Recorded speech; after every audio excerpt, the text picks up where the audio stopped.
Hello, welcome back. I am Kylie and welcome to my channel.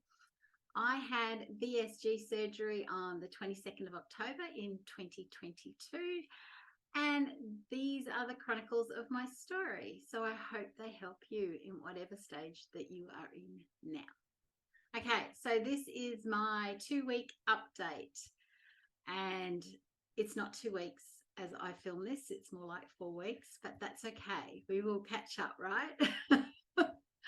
All right, so it's gone so fast. Even the 4 weeks has gone so fast where I'm at now, but the 2 weeks particularly went incredibly fast. So if you're stuck in that early stage and you're thinking, oh, this is never going to end, only liquids, it goes by in the blink of an eye. So just do the best you can with whatever phase you're in right now. Okay, that's your only job right now, is to just do your best at that phase and know that it's for a reason. If we jump too quickly ahead in the eating phases, we could do damage. We could split our sutures, we could leak into our stomach region, which nobody wants, okay, least of all you. So it's really important to just follow the guidelines. Everybody has different guidelines. Everybody's surgeon and team is different. So please follow your team's advice and guidance, and just keep going. You'll get there. Before you know it, you'll be eating normally. You'll be eating with your friends, and it goes so quickly. Okay, so what has happened in 2 weeks? So you would have seen in my last video. If you haven't, I'll link it here. I spent the first 9 days of the first 14 days in Perth.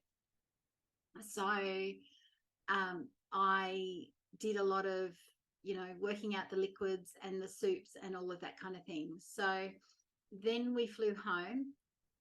Now, I had a hiccup on the very first day we flew home, because we got to the good grocer on the way home and they didn't have the same soups that I'd been having in Perth. Probably because in summer here it's 45 degrees Celsius most days. So soup is probably not a go-to up here, and I didn't even think that through. So we had nothing in the house and I was like, what was I going to eat?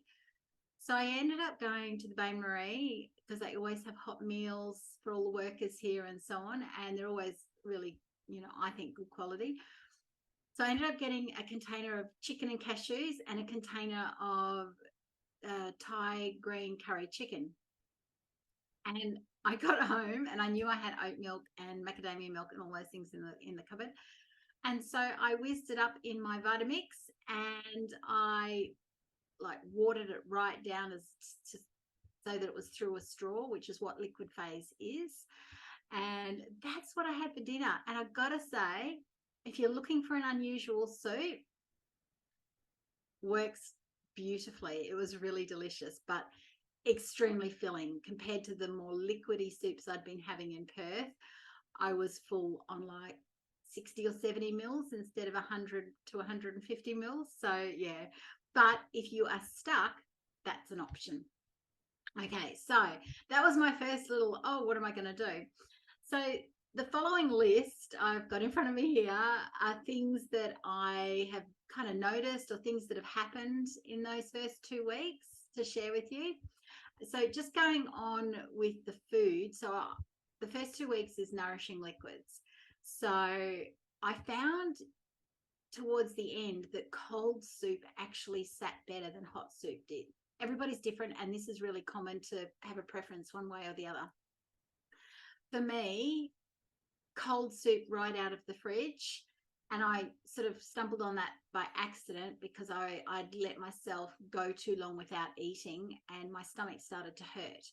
So I don't get hunger now, I just get a sore belly that says you've got to eat. So I just took some soup that I had in the fridge in a little container and started eating, just to get something in my stomach, and I preferred it. So that's what I continued to do. So if you're not stomaching warm or cold or whatever you're doing at the moment, try the opposite. And it could be room temperature for you, who knows, but try other temperatures to see what sits best for you. Okay. So nothing, there was nothing really exciting with the food front because it was nourishing liquids, apart from the fact that I could make my own soups once I was home. So I was able to be a lot more specific about what I made, about the ingredients that went in it, a lot more sort of nutrients in it. So I just had to learn to make really, really small amounts as I went along, which I will do videos on that as time goes by, because I'm learning very quickly how to make a tiny edamame pasta that the total amount comes to 1/4 of a cup. So I've got it sussed. I'm getting there. So once I've got a few recipes, I'll do some videos. Okay, so that was food. So there was nothing really going on with food until I hit puree phase, which was the beginning of week 3. But the other things that happened was, first of all, there is literally not even a spoonful between being satisfied and being so full you feel sick. And I will insert that video here. Well, hi there. Here I am learning that there's only one spoonful between being satisfied and being bursting. Literally, that's it. And we're not talking a tablespoon of puree or soft food. We're talking a spoon of soup, which is only half full. I have got not a, I don't feel sick. I'm just like, oh, I'm hurting.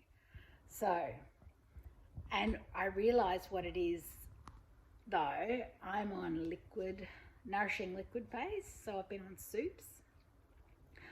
I have just flown back home and I couldn't get the soups that I was getting down in Perth. And so I just grabbed a chicken and veggie meal from the Baie Marie at the Good Grocer, and I put it in a blender with oat milk and more stock to make it really runny. Ran it through a sieve, so absolutely through a straw kind of consistency. However, I think because it's whole bits of chicken that have been moolied up now, that's my body sees it as more of a puree. I don't know, and therefore I get full quicker. Because the soups that I was having down in Perth, I could consume 200 mils. That's my limit, but 200 mils I could, or 150 to 200 mils was about what I could consume.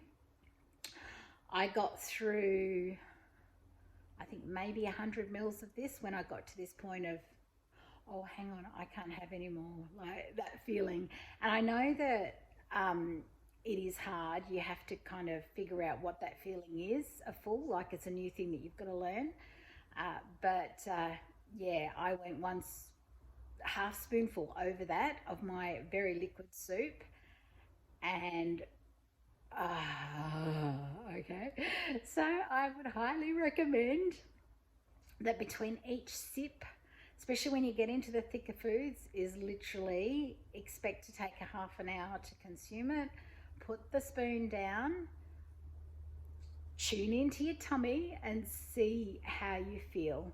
So that's where I'm at right now. And I have got a hot pack on my belly, on my lower belly, not on my incisions and stuff, but a hot pack just down on my lower belly, just because it's a bit comforting. And I'll just lie here till I feel a little bit better before I try and move on. So if my body's trying to digest something and my tummy's trying to do what it needs to do, I'm not going to try and do other things at the same time. So I am just going to rest here until I feel better, and then I'll get up and move on with my day. So I hope you're well. But that was a quick update as to what's going on with me. So it's always good to know what you can handle at any given time. Okay, so, and to literally, they say to put down your spoon, even if it is like soup, put down your spoon, feel into here, how are you feeling, and then before you proceed, because that video was literally the end of a teaspoon kind of amount that pushed me over the edge. So start to learn to understand what your body is telling you. Okay, so that was huge for me. So what else happened? I stopped snoring. Okay, so I'm not entirely sure if this happened in week 2 or 3, but it was around there somewhere. We have a spare bed. TMI, my husband doesn't like sharing stuff, but if I snore and he's got to work the next day, he will toddle off to the next bedroom. And I've done the same. If he's sick and he's snoring, I will toddle off to the spare bedroom. Anyway, we'd been home for the 2 weeks. He'd started back at work, and I suddenly thought, oh, he hasn't been into the spare bedroom. And I, at this point, had been having dairy, milks, the Rockaby Farm protein shakes, which is milk, which normally anything dairy will be the cause of me snoring without fail. And it doesn't, I still snore without it, but they're the really, like, I snored really bad with that ingredient. So I was having kind of everything. And so it was really weird. And so I said to him one morning, am I still snoring? And he goes, oh, no, not really. So by that I take it, no, not at all, because he's not once, even now, gone into the spare bedroom to sleep. So, and I find that in the groups that is a common thing to have happen, is the snoring stops, which is totally weird to me because I have weighed less than this before. So obviously something more to do with the hormones than it is to do with the weight. So that was really interesting. At this point, I can walk 2 kilometers a day. We get out and do our usual morning walks most days. My tummy does hurt because you've had major surgery, but it's sort of like you've done a big workout and it sort of gets a bit kind of like a dull stitch or something like that as you walk. And so you just have to sort of take it easy and not stretch it too far. But 2 kilometers a day wasn't an issue for me. What else happened? I started crushing my thyroxine tablets. So I think I said it in the video about vitamins and minerals, which I will link above. But I read some studies before surgery about the effects on the thyroid. And a lot of studies showed that often what can happen is that the TSH and the T3, T4, if you know about that kind of thing, can tank after surgery. And they discovered it was just simply purely because the medication wasn't being absorbed in the belly enough. And so the really easy answer they discovered was to crush the tablet. So I crushed the tablet every day. I actually asked the endocrinologist when he came to the hospital to see me. I'd never seen an endocrinologist in the 30 years that I've had thyroid disease. That's not as common here in Australia. My GP has handled it all the way along and ordered whatever tests I asked her to, etc. But I asked him about this and he was like, oh, no, not really. And then when I asked him if you could get, because I'd heard you could get liquid thyroxine, he also said, oh, no, I don't know about that. Well, I actually went to the chemist, the pharmacist, a week or 2 ago and was chatting to the guy there. And he said, oh, yeah, we can compound thyroxine into liquid form. You just have to ask your doctor to write it on the script. It's more expensive and doesn't last as long as the big, huge boxes you get, but it is an option. But I find because it's got lactose in it, I'm sure you don't know that if you're taking it, it's actually quite sweet, the tablet. So crushing it between 2 spoons, putting it on your tongue and a bit of water, it's fine. It's not horrible or bitter or anything like that. So I've been crushing my tablets every day just to help with that along. But at the 6-week mark, I will have blood tests and everything to see where everything's at, and then I'll tweak as I go. So, so if you want more info on the vitamins and all of that kind of thing, there will be a link here somewhere. Let's see, what else happened? Oh, I got this urge to clean stuff out. So I just wanted to ditch things. I wanted to throw things away and get rid of things and sell things. I sold a bunch of things on Facebook Marketplace, and the first thing I did was go into my wardrobe, and I literally pulled out all the clothes I just didn't like, just don't like them. And I only had them because I could fit into them. So they were the first to go. They were taken to the Goodwill, and that was that. So that was my first little clean out, which was really great. But then that wasn't enough. I had to go into the kitchen then, and then I had to go through stuff that I'm like, no, not going to use that again. No, not using that again. And off it went. So I don't know whether there was this whole shedding of things, that I wanted to shed things around the house as well, but that's calmed down now. But at the time, I went crazy. I was just minimalizing everything. So that was it. That was my 2 weeks. And so what did I lose? I lost 14.3 kilograms, or 33 pounds, which to me is insane. Because as somebody with thyroid disease and lipedema, if I don't eat, I don't lose weight. I have got a track record of 30 years of proving this point. In fact, the more I eat, the more likely I am to lose weight.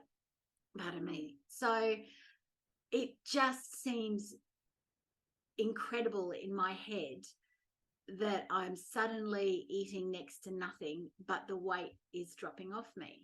So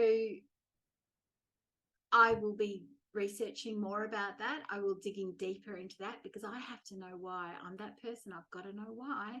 I'm happy. I'm wrapped. I'm thrilled. However, I've got to know why. What has this got to do? And this is because I have thyroid school. I have to know what the implications are for my thyroid, for lipedema, and why is it happening? And I am so thankful, but why? So so that was me. So that was my first 2 weeks. And what I have been doing, which I would encourage you to do too, is on my phone, on my notes, because you always have your phone with you, of what I'm eating, what time I'm eating it, any reactions, what I'm doing, any things that come to mind. And so it's really good then to be able to go back and go, oh, look at that. The first 2 weeks I took the odd painkiller, I took the odd anti-nausea tablet, I took the odd reflux tablet, but it was all very hit and miss. I could go down and have a look exactly when I'm talking to the surgeon. If he says, well, how many times did you take it? I can go to my list and go, oh, look, I took it 5 times during that 2 weeks. So it's a really handy thing to have for later on. And as I said, for working with anybody you might want to work with as a nutritionist. I can't tell you how valuable that is for the person sitting over here coaching you, right? To be able to go, oh, look, you're weaning off or whatever. So whoever you work with, your dietitian, your surgeon, whoever it is, it's really valuable information. So that's it from me. I hope everybody's well. I hope wherever you are in your journey is going splendidly. And I will see you on the next video. Don't forget to subscribe.